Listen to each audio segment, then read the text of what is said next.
Assalamualaikum warahmatullahi wabarakatuh. Good morning student. How are you today? Kembali lagi kita ke pembelajaran bahasa Inggris. Pada kali ini saya akan menjelaskan tentang KD 3.17 kelas 10 ya. Yaitu membedakan fungsi sosial, struktur teks dan unsur kebahasaan beberapa teks recount lisan dan tulis dengan memberi dan meminta informasi terkait peristiwa bersejarah sesuai dengan teks penggunaannya. Oke, dari KD ini ada poin-poin yang akan kita pelajari bersama. Yang itu pertama adalah mengenai peristiwa bersejarah. Ini yang berkaitan dengan teks recount.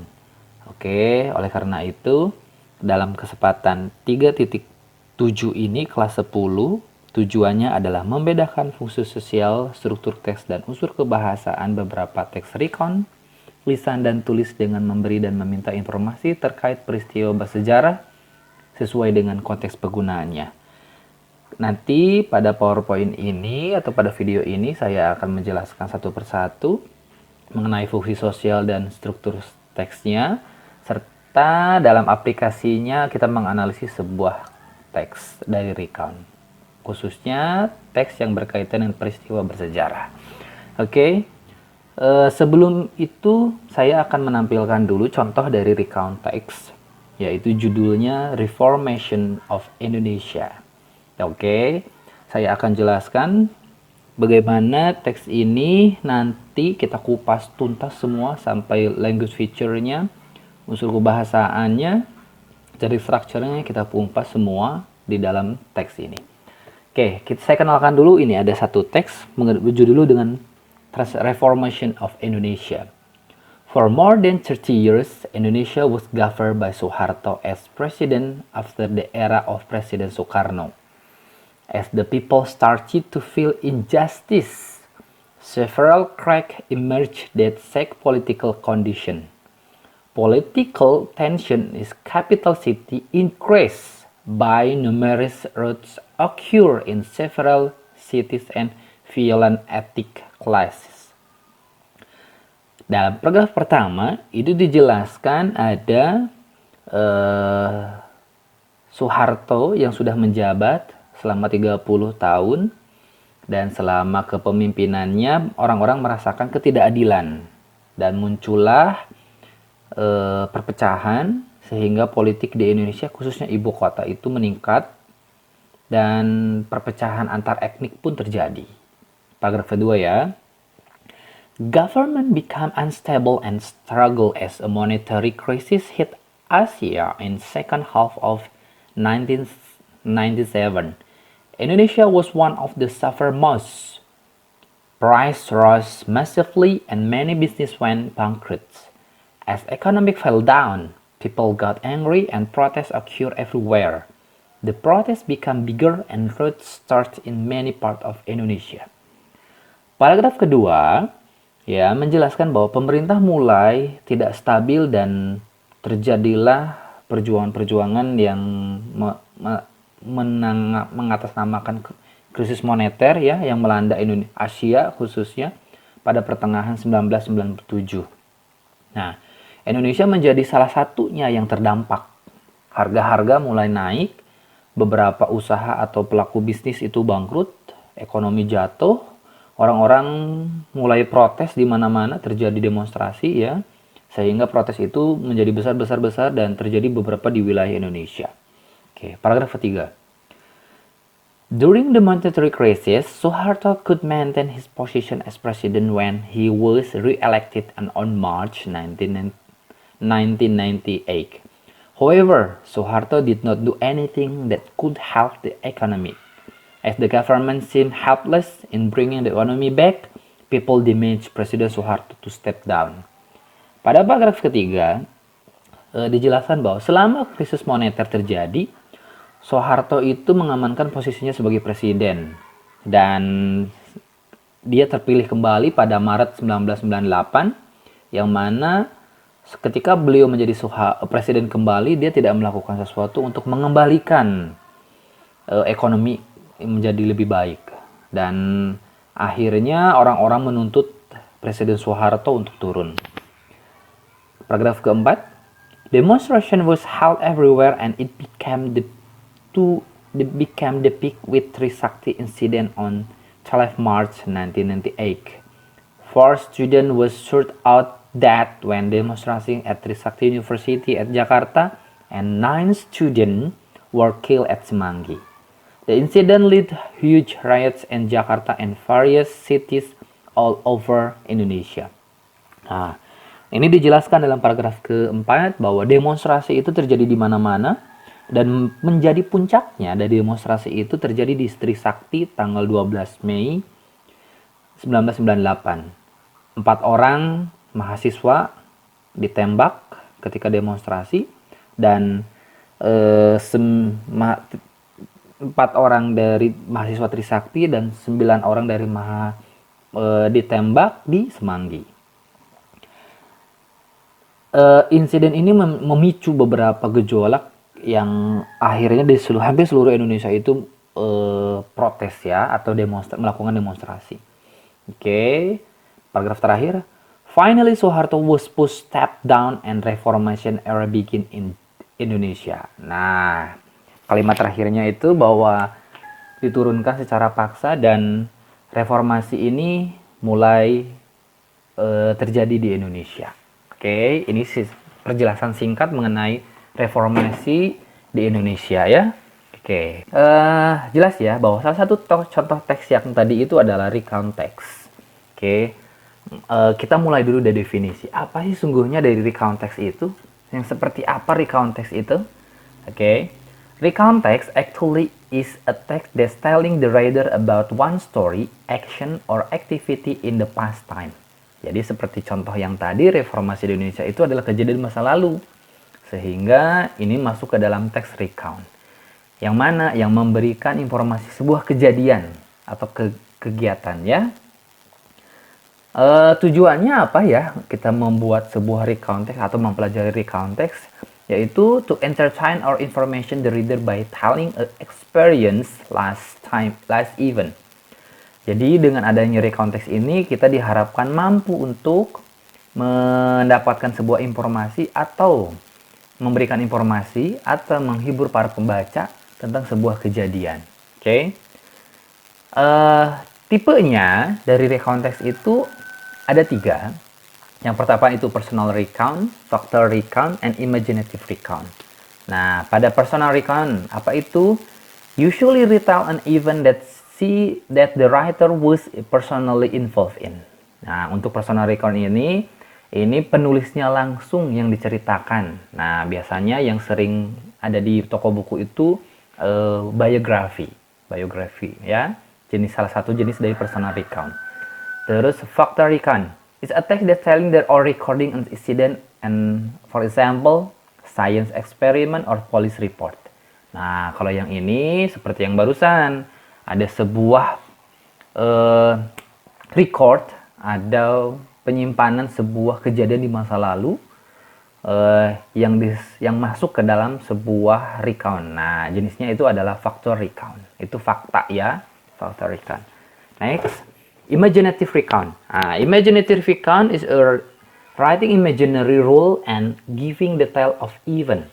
Dari ini itu memberikan semua imajinasi atau sebuah gambaran, sebuah mimpi mungkin yang di masa lalu kita punya mimpi dan kita tuliskan dan tidak tercapai. Yang tidak tercapai mimpinya ya, sebuah imajinasi. Nah, kalau zaman-zaman dulu itu orang-orang biasa membuat dengan bentuk diary. Oke, imaginative recount-nya itu. Oke, untuk general structure of recount text, ini menampilkan sebuah karakteristik dari recount text. Jadi, general structure-nya tidak akan ada pada teks yang lain. Apa itu jenis structure dari recount text? Yang pertama itu ada orientation and background information. Yang kedua, series of event and chronological order. Yang ketiga itu reorientation or conclusion. Nah, apa sih orientasi dan background informasi dari recount text itu? Pada orientasi atau background informasi itu biasa disampaikan mengenai nama, tempat kejadian, waktu. Nah, itu mengenai informasi umum yang biasa diberikan oleh penulis kepada pembaca dalam teks recount. Nah, yang kedua, series of event. ini merupakan sebuah urutan kejadian dari mulai awal sampai akhir terjadi. Nah, ini ada pada series of event. Sehingga karena ini series, maka kegiatan-kegiatannya itu harus order ya, harus tidak boleh diacak. Ketika harus maju ke depan, ke belakang itu tidak boleh. Jadi harus urut dari belakang, maju, terus tidak boleh kembali lagi ke belakang. Oke, yang terakhir yaitu reorientation or conclusion. Nah, pada conclusion ini ada sebuah konklusi atau rangkuman. Nah, rangkuman dari sebuah cerita itu seperti halnya tadi bahwa setelah kejadian-kejadian akhirnya disimpulkan hasilnya seperti apa. Oke, kita langsung masuk ke teks yang tadi untuk kita mengaplikasikan generic structure dari recount text. Yang pertama ada orientation, yang kedua series of event, yang ketiga ada conclusion. Nah, dari 4-5 paragraf ini, ketika kita melihat apa sih kejadian latar belakang dari reformasi ini terjadi selama udah hampir 30 tahun awalnya ya, 30 tahun yang lalu itu ketika kepemimpinan Soeharto selama 30 tahun. Nah, ini berarti ada sebuah informasi awal kenapa terjadinya sebuah reformasi. Nah, paragraf pertama itu maka disebut dengan orientation. Nah, paragraf keduanya, awal mulanya reformasi itu dari kepemimpinan Soeharto yang dikatakan tidak adil di sini ya, dikatakan tidak adil, meningkatnya politik Indonesia, kondisi politik. Nah, dilanjutkan pada pertengahan 1997 itu ada krisis moneter. Nah, krisis moneter berarti awalnya adalah krisis moneter. Nah, sehingga mulailah terjadi beberapa protes. Oke. Nah, ini disebut dengan series of event. Nah, apa aja? Ada gelombang, ada krisis moneter. Terus ada apa lagi? Ada demonstrasi, ya, terpilihnya Soeharto dan akhirnya Soeharto tidak bisa mengembalikan ke kondisi ekonomi yang awal, sehingga Soeharto dituntut untuk turun. Terus terjadi lagi ada sebuah pembunuhan terhadap mahasiswa yang berdemonstrasi. Oke. Nah, itu event-eventnya. Nah, berarti di akhir, kalimat terakhir ini disebut dengan conclusion atau reorientation. Karena menampilkan sebuah kesimpulan bahwa akhirnya Soeharto diturunkan dan reformasi mulai terjadi di Indonesia. Nah, inilah disebut dengan generic structure. Selanjutnya ke language feature. Language feature yang ada dalam konteks itu ada simple past tense, action verb, ada conjunction atau kata penghubung. Action verb itu kata kerja yang jelas, action, noun, kata benda, dan verb kata keterangan. Nah, nanti kita lihat satu persatu contoh dari aplikasi tensesnya, action verbnya, conjunctionnya, noun, serta adverb yang ada pada teks Reformation of Indonesia. Oke, kita mulai. Ini kita mulai dari simple past. Simple past, seperti yang sudah sering kita bahas bahwa simple past itu menggunakan bentuk kedua. Kita lihat salah satunya.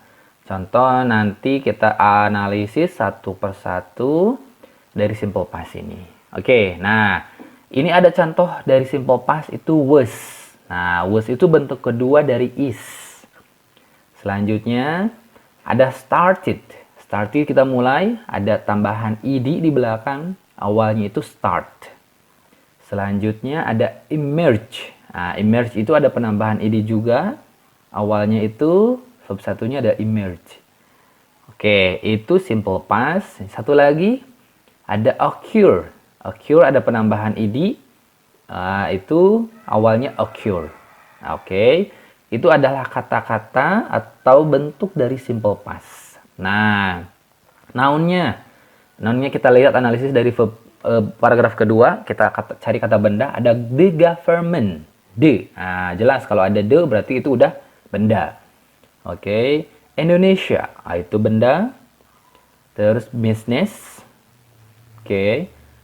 The protest. Nah, the protest karena ada kata the berubah jadi benda, ya. Oke. Selanjutnya, paragraf kita analisis adverb-nya. Adverb atau kata keterangan. Kata keterangan ya, ada keterangan tempat, ada keterangan waktu, atau keterangan cara. Nah, kita lihat keterangan apa yang ada di paragraf ketiga. During the monetary crisis. Nah, ini keterangan waktu selama krisis moneter. Nah, berarti waktu ya, waktu ketika krisis moneter zaman dulu. Selanjutnya, on March 1998. Oke, ini jelas keterangan waktu. Oke, selanjutnya ada conjunction di paragraf ketiga ya. Paragraf keempat. Kita lihat ada conjunction atau kata penghubung. Salah satunya yaitu and. Nah, sudah tahu bahwa and itu adalah dan kalau di Indonesia ya. Selanjutnya ada when, ketika. Nah, ketika pun when ini juga termasuk ke dalam conjunction.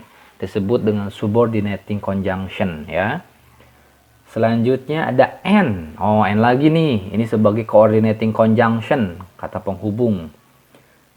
Silahkan nanti kalian pelajari lagi di rumah, perdalam lagi bagaimana menganalisis dari sebuah text recount.